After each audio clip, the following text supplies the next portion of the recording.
তীব্র গরমে অনেকেরই হয়তো সর্দি জ্বরের মতো সাধারণ রোগবালাইয়ের উপসর্গ দেখা দিয়েছে, কিন্তু কে জানতো যে এমন সাধারণ অসুখ কোনো সাধারণ কারণে নয়, বরং এক ভয়ঙ্কর মগজখেকো জীবাণু সংক্রমণে হয়েছে। আর সেই অসুখে হাসপাতালে ভর্তি হতে না হতেই মারা যাচ্ছেন একের পর এক মানুষ।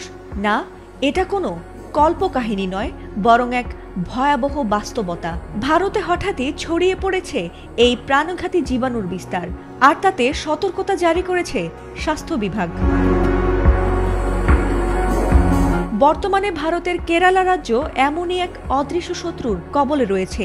সেখানে মাত্র এক ফোঁটা পানির ভেতর লুকিয়ে থাকা জীবাণু নিউগ্লিরিয়া ফাউলেরি নামের কুখ্যাত মগজখেকো অ্যামিবা মুহূর্তেই কেড়ে নিচ্ছে মানুষের প্রাণ। চলতি বছরে রাজ্যটিতে এখন পর্যন্ত ৬৯ জন আক্রান্ত হয়েছেন, এমনকি এরই মধ্যে সেখানে ১৯ জনের মৃত্যুও হয়েছে। সবচেয়ে ভয়ের বিষয় হলো ভয়াবহ এই সংক্রমণ মোটেও থেমে নেই, বরং এক এক সময় এক এক এলাকায় নতুন করে বাড়ছে আক্রান্তের সংখ্যা। আক্রান্তদের মধ্যে রয়েছে শিশু, তরুণ, এমনকি প্রবীণরাও। স্বাস্থ্য দপ্তর বলছে এবার শুধু ক্লাস্টারে নয়, রাজ্যের বিভিন্ন প্রান্তে ছড়িয়ে পড়ছে বিচ্ছিন্ন সংক্রমণ। কিন্তু কেন এত ভয়াবহ এই রোগ?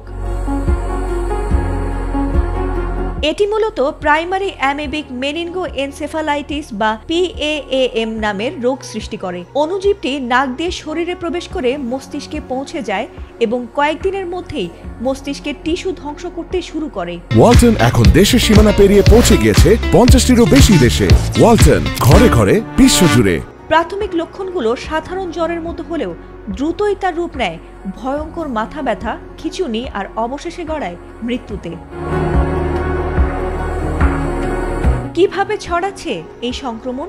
বিশেষজ্ঞরা জানাচ্ছেন হ্রদ, পুকুর, জলাশয় বা অপরিষ্কার পানির ট্যাঙ্কে এই অণুজীব জন্ম নেয়। পানিতে সাঁতার কাটা বা ডুব দেওয়ার সময় নাক দিয়ে প্রবেশ করেই এটি মস্তিষ্কে আক্রমণ করে। তবে আশার বিষয় হলো দূষিত পানি পান করলে এই রোগ হয় না এবং এটি মানুষে মানুষে ছড়ায় না।